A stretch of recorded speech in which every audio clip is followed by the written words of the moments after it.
Assalamualaikum warahmatullahi wabarakatuh.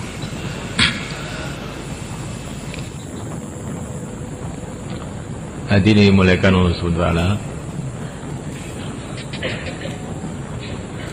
Derajat orang di sisi Allah itu adalah menurut keyakinan dia. Kalau keyakinan dia tulen, bersih, murni hanya kepada Allah, itulah orang yang mulia di sisi Allah. Tapi kalau keyakinan kita, keyakinan dia kepada makhluk, keyakinan dia kepada hartanya, kepada usahanya, kepada kepandaiannya, kepada teknologi, kepada selain Allah, maka dia ini adalah orang yang hina di sisi Allah.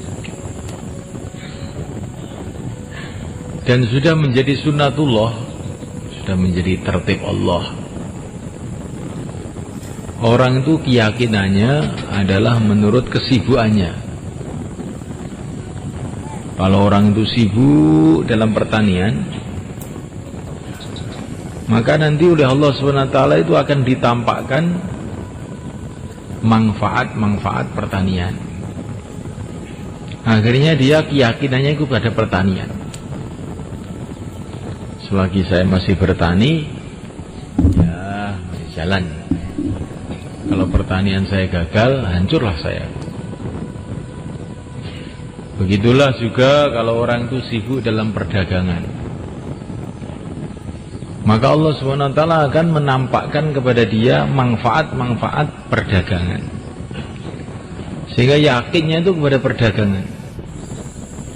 Selagi saya masih dagang, ya, saya akan bisa hidup dengan baik. Kalau saya tidak berdagang, habis saya. Kalau orang itu kesibukannya dalam jabatan, maka begitu juga Allah akan tampakkan manfaat-manfaat jabatan-jabatan itu, sehingga yakinnya itu kepada jabatan. Selagi saya masih jadi pejabat, beres. Kalau saya tidak jadi pejabat, wah bahaya, hancur saya. Nah, mulaikan Allah SWT, kalau orang itu sibuknya dengan Allah, hatinya ingat kepada Allah, lesannya cerita keagungan Allah, otaknya memikirkan keagungan Allah, seluruh anggota tubuhnya sibuk dalam taat kepada Allah, mencari ridho Allah, meninggalkan larangan-larangan Allah, itu kesibukan dia, maka nanti Allah akan buka jalan mengenal Allah, sehingga akhirnya keyakinan dia kepada Allah, ada apa saja kembali kepada Allah. Jika dia akan punya kefahaman semua dari Allah, yang menggembirakan dari Allah, yang menyusahkan pun dari Allah. Maka supaya kegembiraan saya ini akhirnya menjadi kebaikan, saya harus kembali kepada Allah. Maka supaya kesusahan saya ini hilang, maka saya harus kembali kepada Allah. Masalah apa saja kembali kepada Allah. Nah, inilah orang yang betul-betul sukses.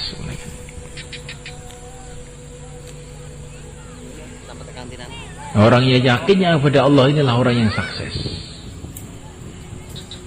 Orang yang yakinnya kepada makhluk, sebetulnya dia ini tertipu.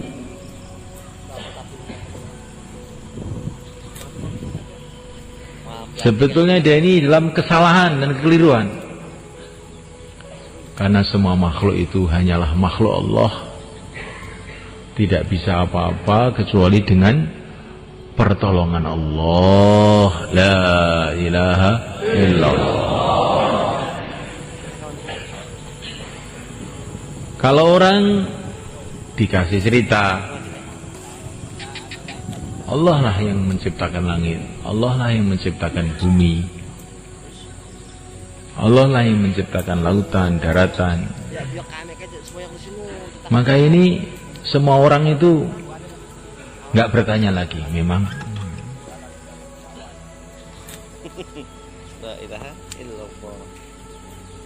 karena tidak ada manusia manapun, tidak ada negara manapun, tidak ada ahli teknologi manapun yang mengaku menciptakan bumi, langit, bulan, bintang, gunung-gunung, nggak ada.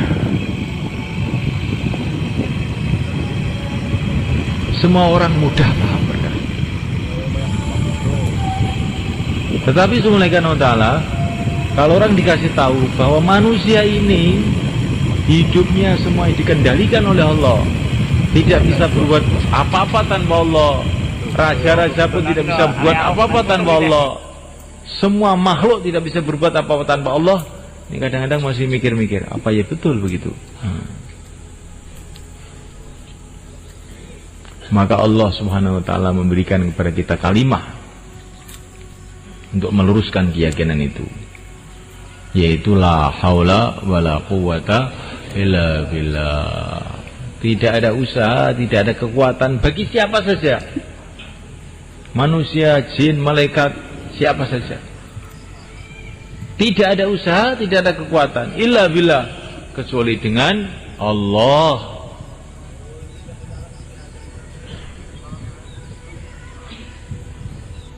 Kita ini tidak bisa apa-apa tanpa Allah.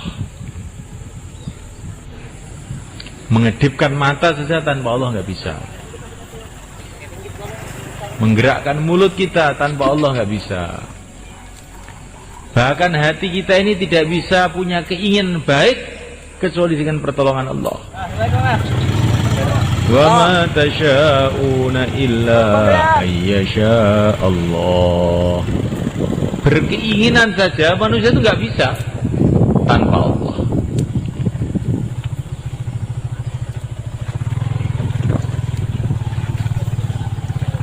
Begitu yang diceritakan dalam Quran. Dan insya Allah ini sampai di sini paham kita. Tetapi paham itu bukan berarti sudah yakin. Ini sudah paham, manusia tidak bisa buat apa-apa tanpa Allah. Tapi nanti kalau ada masalah dengan manusia, kita lupa kepada Allah. Kenapa kamu nggak mondok lagi, nak? Nah, orang tua saya nggak ngirim duit. Oh, yakin kamu pada orang tua kamu?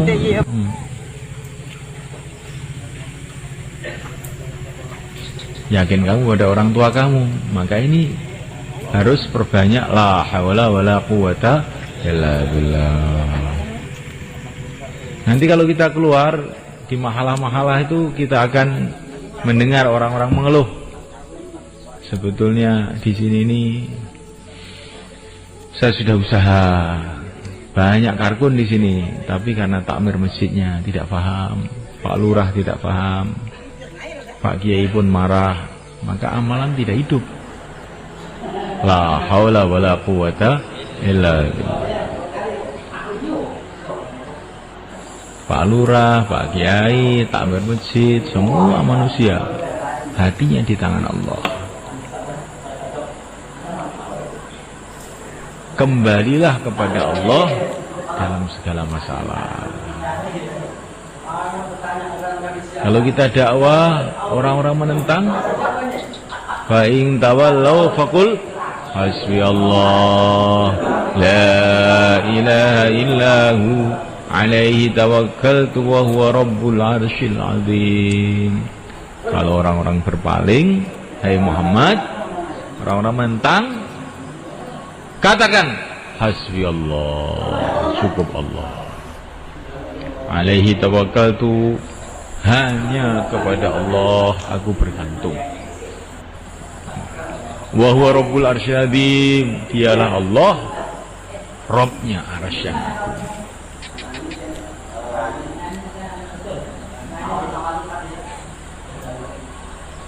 Itulah pelajaran dakwah, di antaranya yang diajarkan oleh yang mulia baginda Muhammad SAW dari Allah SWT.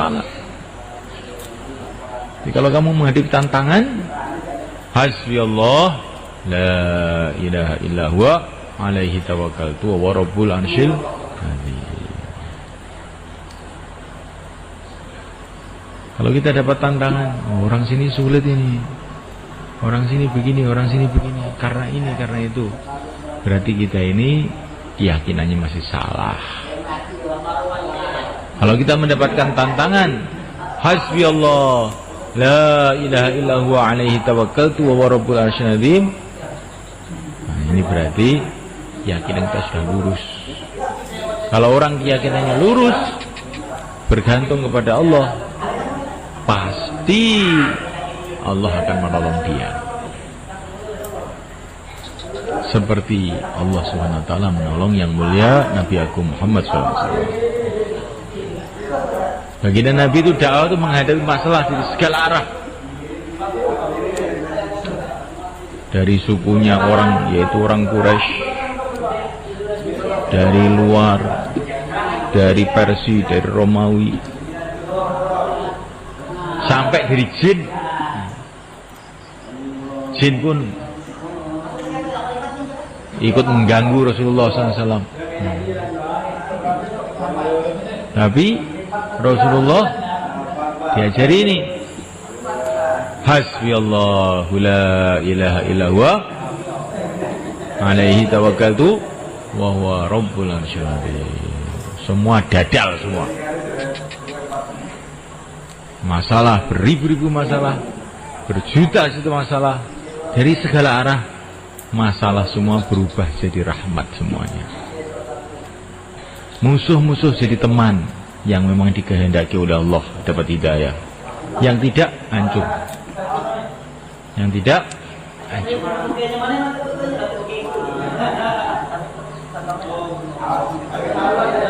Nah ini kita belajar, mau keluar dari jalan Allah untuk belajar itu. Ada masalah kembali kepada Allah. Baik masalah dengan orang yang sudah kenal dakwah, masalah dengan orang yang belum kenal dakwah, masalah dengan orang kafir, masalah dengan Amerika, Cina, Belanda, demit, setan, peripayangan. Hasbiyallahu la ilaha illa huwa alaihi tawakkaltu wa rabbul arsyil azim. Semua. Kalau masalah itu dengan karkun, karkun itu pun tidak bisa buat apa-apa tanpa Allah. Katakanlah hasbiyallahu la ilaha illa huwa alaihi tawakkaltu wa rabbul arsyil azim. Masalah dengan takbir masjid itu pun makhluk Allah, nggak bisa apa-apa tanpa Allah. Hasbiyallahu la ilaha illa huwa alaihi tawakkaltu wa rabbul arsyil azim. Masalah dengan siapa saja, dengan jin sekalipun, hasbiyallahu la ilaha illa huwa alaihi tawakkaltu wa rabbul arsyil azim. Masalah dengan istrinya, gimana? Istri itu makhluk atau bukan tuh? Makhluk ya. Hasbiyallahu la ilaha illa huwa alaihi tawakkaltu wa rabbul arsyil azim. Masalah dengan anaknya, hasbiyallahu la ilaha illa huwa alaihi tawakkaltu wa rabbul arsyil azim. Masalah dengan dirinya sendiri sekarang. Setiap bayan mesti ngantuk dengan masalah tuh ini. Masalah bukan? Kalau bukan masalah berarti kamu itu tidak tahu masalah. Ini masalah besar ini. Bagaimana caranya? Hasbiyallahu la ilaha illa huwa alaihi tawakkaltu wa rabbul arsyil azim. Kembali kepada Allah dalam setiap masalah.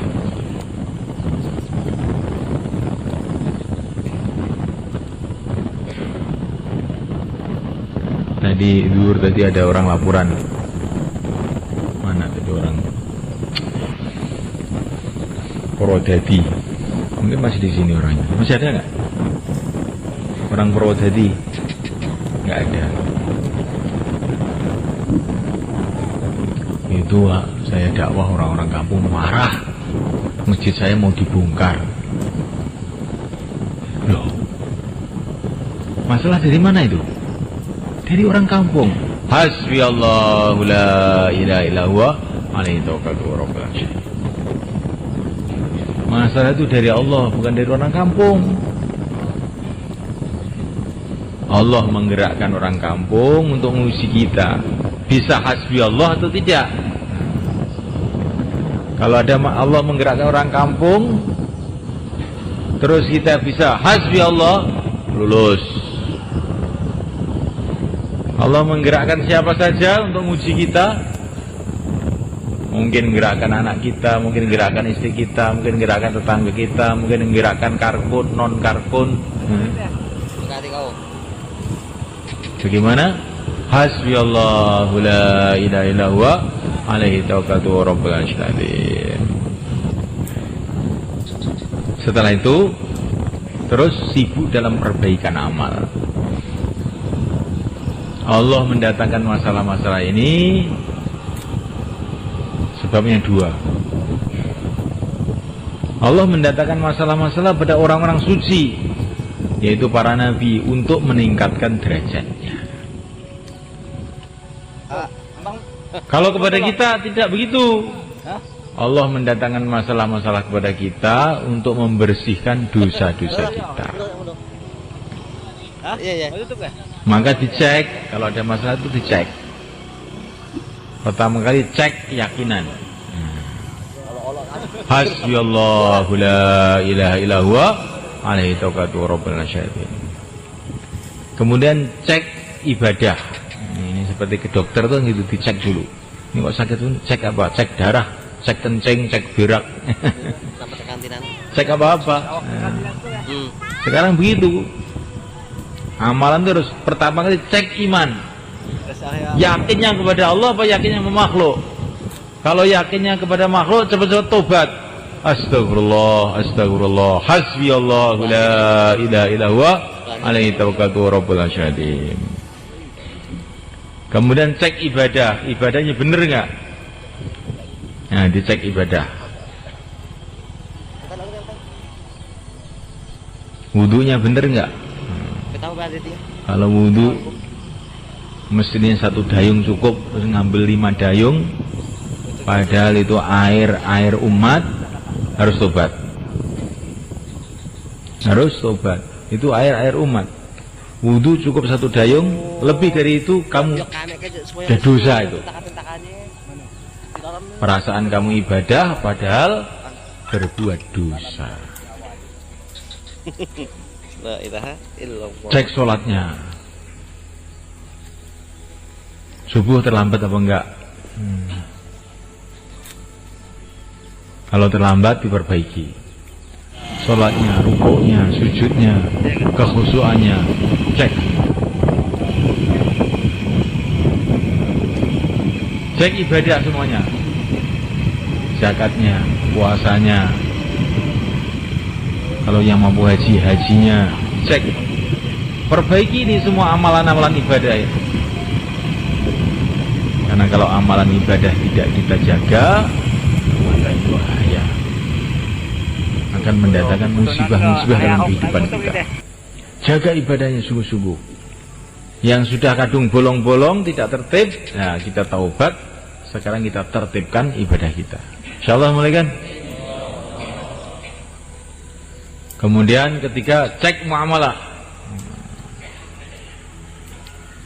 Yang masuk dalam mulut kita ini betul-betul halal atau tidak?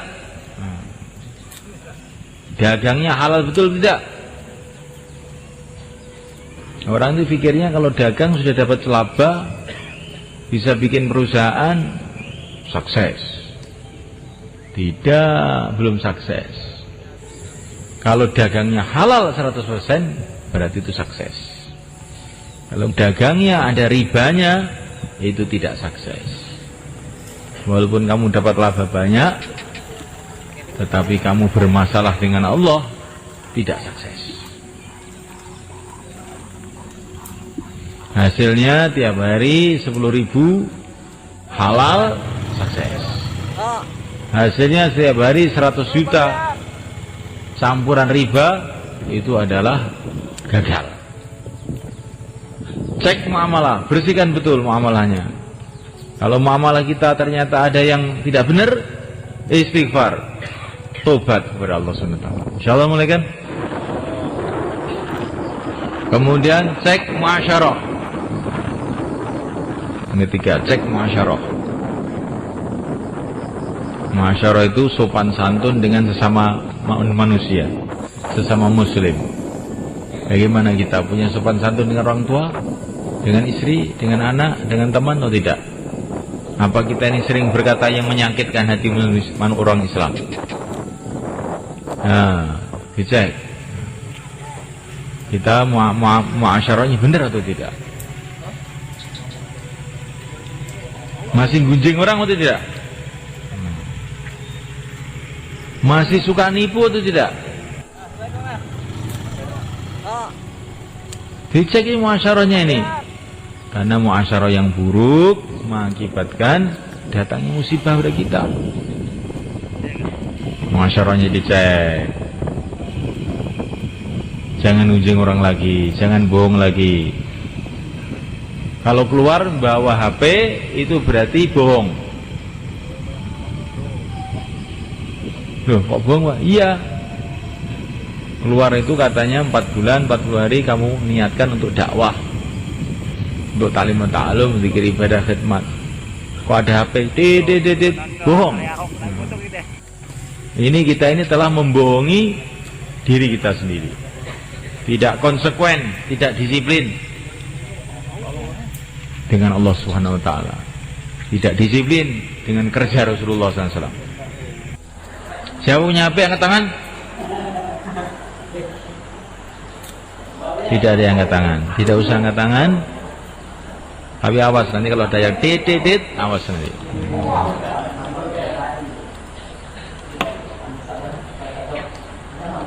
Kita keluar ini mau belajar hubungan dengan Allah, bukan mau belajar ngapalkan nomor HP. Kita mau belajar nomor-nomor langit itu apa? Bagaimana itu nomor langit itu?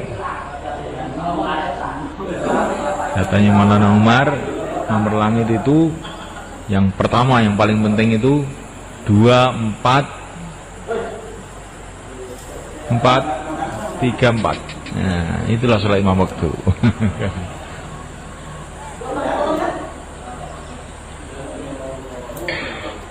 Barang siapa habis sholat baca subhanallah, subhanallah, subhanallah 10 kali, alhamdulillah, alhamdulillah, alhamdulillah 10 kali, Allahu Akbar, Allahu Akbar, Allahu Akbar 10 kali, kemudian dia doanya akan makbul.